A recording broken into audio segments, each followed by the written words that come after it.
যখন কলকাতা দমদমে কাজ করতাম তখন নাগের বাজার বাস হাওড়া যেত, কিন্তু আমি সামনে থেকে আমি দেখতে পেতাম না, বাসের যে অক্ষরগুলো লেখা থাকতো আমি দেখতে পেতাম না।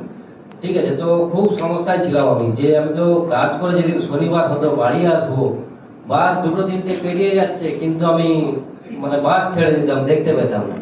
ঠিক আছে, এরপর থেকে আমার এক দাদা হয় সম্পর্কে, উনি আমাকে আমাকে পাড়াতে অনেকেই আমাকে খুব খেপাতো আর কি। অল্প বয়সে কানা এরকম বলতাম, কানা, তুই কানা হয়ে গেছিস, এ করছিস, আমার নিজে খুব খারাপ লাগতো। তো তারপরে একজন দাদা আমাকে এই মরিঙ্গো ফাইটোসাইনের বাচ্চাটা দিয়েছিল। তো আমি 15 দিন খাওয়ার পরে, এই ফাইটোসাইনটা 15 দিন খাওয়ার পরে আমার কিন্তু চোখের হালকা হালকা যে দেখতে পেতাম না অক্ষরগুলো, সেগুলো আস্তে আস্তে করে দেখতে পেলাম।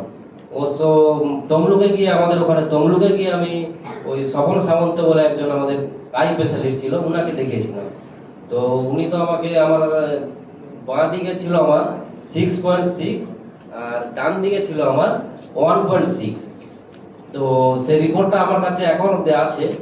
তো সেই রিপোর্ট দেখার পর যখন আমি 15 দিন পরে যখন খেয়ে দেখলাম যে আমার চোখটা আস্তে আস্তে হচ্ছে, তখন কিন্তু আমার হাতে স্যালারিনটা আসেনি।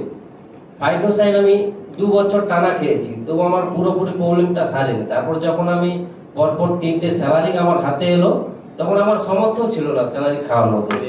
হ্যাঁ, তো স্যালারি যখন আমি পরপর 3টে খেলাম, অলরেডি এখন আমাকে চশমাটা পরতে হয় না, তো বেরোতে হলে যে চোখে ধুলোবালি লাগবে, যার জন্য আমাকে ডক্টর বলে দিয়েছিল যে ধুলোবালিটা চোখে লাগাবে না।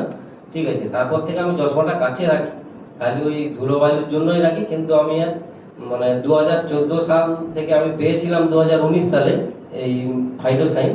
এখন 25 সাল অব্দি আমার কোনো আর চোখে চশমাটাও লাগাতে হয় না, আমি খালি চশমায় ঘুরে বেড়াই।